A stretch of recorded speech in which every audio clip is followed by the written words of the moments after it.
The scratching starts at 3 in the morning. You hear it first through the wall, a dry, rhythmic sound, like fingernails dragged slowly across wood. Your mind finds the easy answer before you are fully awake. A mouse behind the baseboard. A branch against the siding. Something small and explainable making noise in the dark. You close your eyes. Then it stops. And a voice comes through the wall instead. Not a child's voice. Not exactly. The pitch is wrong. The cadence is wrong. It knows your name, and it says it in a register that does not belong to any living throat, low and flat and without feeling, like something that learned the sound of your name from a recording and never understood what it meant. You stand outside the door. You put your hand on the handle. You do not want to open it. You open it anyway. Elliot Greer was 14 years old when it started, and by every reasonable measure of the word, he was fine. He lived with his parents in a mid-sized house on a quiet residential street in Akron, Ohio, the kind of block where people mow their lawns on Saturday mornings and wave at each other from driveways without stopping to talk. The Greer house had 3 bedrooms, a finished basement, and a screened-in back porch where Elliot's mother, Sandra, kept a row of clay pots with herbs she never quite remembered to water. His father, Dennis, worked logistics for a regional shipping company and coached Elliot's rec league basketball team on Tuesday nights, mostly because no one else had volunteered. Elliot was quiet, studious in the way of kids who would rather read than explain why they would rather read. He was not unhappy. He was simply interior, self-contained in the manner of only children who have spent years building a rich life inside their own heads. He was close with one person outside the family. His aunt, his mother's younger sister, a woman named Claire who drove up from Cincinnati every few months with her car full of things she had found at estate sales, board games with missing pieces, paperback novels with broken spines, strange small objects she thought someone might want someday.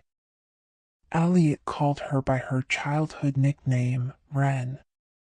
She called him her favorite person in Akron, which she acknowledged was not strong competition. On her last visit, she brought him a flat rectangular box she had picked up at an estate sale in Dayton.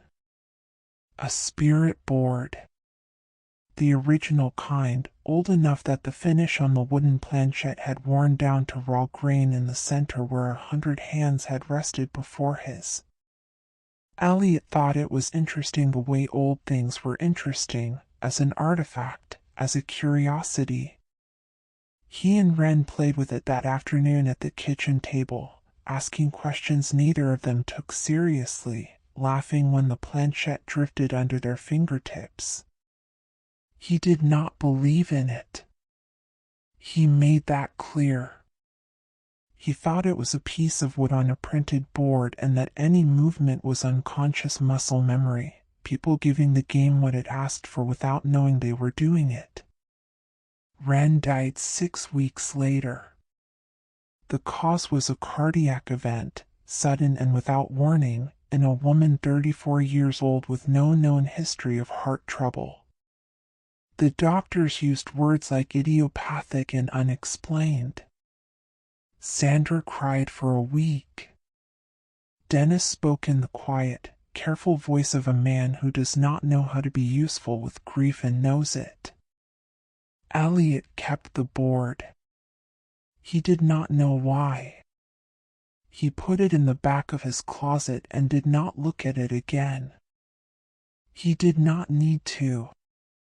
Something had already noticed him. The first night, the sound was easy to dismiss. Elliot's bedroom was at the end of the upstairs hall, and the scratching came from inside his walls, or seemed to. Dennis walked the perimeter of the house the next morning looking for evidence of something nesting in the exterior. He found nothing. He recocked a gap near the foundation anyway, told Sandra it was probably sorted, and believed it while he was saying it. The second night, the sound came back louder. This time Elliot was awake when it started.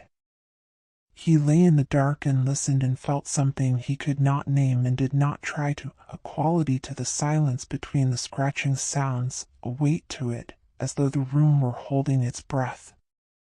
He told himself it was grief. He told himself the house always made sounds and he had simply not been paying attention before. Then the scratching stopped, and something on his nightstand moved. Not fell. Not slid. Moved slowly, deliberately, an inch to the left, a library book he had borrowed 3 weeks ago and meant to return. He watched it happen. He was awake. His eyes were adjusted to the dark, and he watched the book move with no one near it and no vibration in the floor and no explanation. He turned on the light. The book was where it had always been. He convinced himself, with the particular determination of someone who needs very badly to be convinced, that he had imagined it. In the morning he returned the book to the school library. He did not check anything else out to replace it. That afternoon, his homeroom teacher called his mother. Elliot had been speaking in class in a voice that was not his own, lower, toneless, answering questions no one had asked in words the teacher did not recognize as English. When his name was called, he turned and looked at her with an expression she later described to Sandra as completely absent, as though whatever was behind his eyes had briefly gone somewhere else and had not entirely returned. Sandra sat in the school parking lot for 10 minutes after the call ended before she started the car. A psychologist. Then a neurologist. Then a second psychologist. All three said the same thing in different words. Elliot was healthy. Grieving, certainly. Possibly experiencing a dissociative response to loss that would resolve itself with time. They used careful clinical language that Sandra translated in her mind as we do not know what is happening to your son, but we are confident it is not our problem.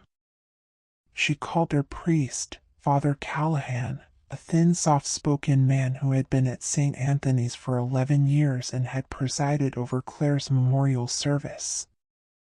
He came to the house on a Thursday evening, had coffee with Dennis and Sandra at the kitchen table, and then went upstairs to sit with Elliot.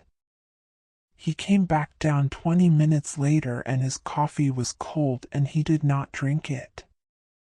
He told them, very quietly, that he wanted to make some calls.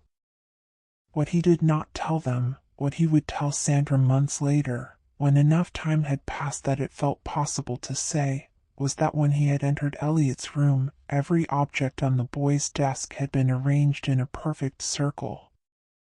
Not pushed there. Not fallen there. Arranged with a deliberate geometry that suggested either extraordinary patience or no passage of time at all. And Elliot, sitting at the center of his bed, had looked up at Father Callahan and smiled and said, in a voice that belonged to no 14-year-old in any language the priest had ever heard, "I know why you are here.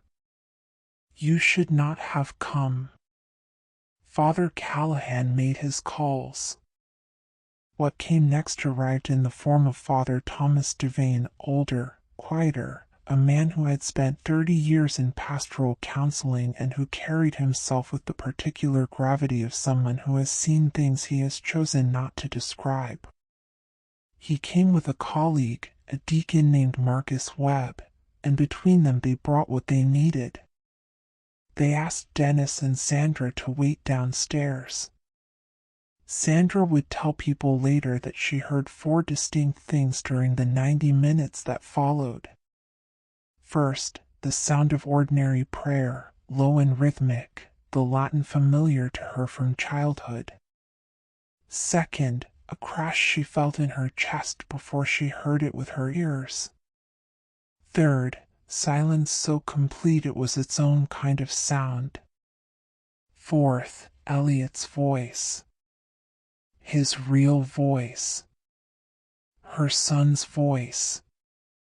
Saying her name. She was at the top of the stairs before she knew she was standing. You are standing in the doorway now. You need to understand what you are seeing. The room is exactly as it has always been. Same posters on the walls. Same second-hand desk. Same narrow window looking out over the backyard where the oak tree has been losing branches since the ice storm 2 winters ago. Everything exactly where it belongs. Except your son is sitting on his bed looking at his hands as though they are something new he has just been given, turning them over slowly, studying the palms with an expression of total bewilderment, and that expression is the most purely human thing you have ever seen on his face, more human than anything in the months before, because it is his face, not the mask something else wore while he was somewhere else. And the light coming through the window catches the side of his jaw and he looks up and sees you and says, "Mom." And you know it is over because you know your son and you have always known your son, and this, finally, after all of it, this is him. Father Duvain and Marcus Webb left before dawn. They took the spirit board with them. Sandra never asked what they did with it, and Duvain never volunteered the information, and that was an arrangement both of them honored without ever discussing it. The screened-in porch still had the herb pots. Sandra planted new basil the following spring. She remembered to water it. Elliot returned to school the following Monday. His teachers noticed nothing unusual. His friends, the few he had, noticed nothing unusual. He finished the school year. He finished high school. He left Akron for a university program in aerospace engineering in Columbus, graduated with honors, and went on to work for a government aeronautics research facility in Virginia, where by all accounts he is brilliant and methodical and does not talk about his childhood. The spirit board is gone. The room is a guest bedroom now. Dennis painted it a light gray that Sandra chose and then decided she did not like and then stopped noticing. There is still, on the inside of Elliot's closet door, the door he closed behind him the afternoon he put the board away and never touched it again, a set of scratches in the wood. Long parallel. Deliberate. Dennis has painted over them twice. There is a reason this kind of story keeps coming back. Not because of the rituals, not because of the Latin, not because of what a priest carries into a room that the rest of us do not. That is not where the fear lives. The fear lives in the gap.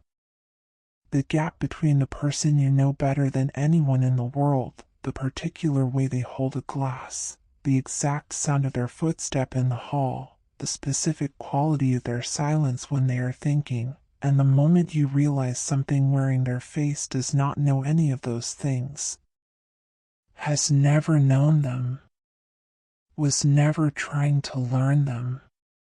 What was there before may not have gone far. That is the part you carry with you when you leave this.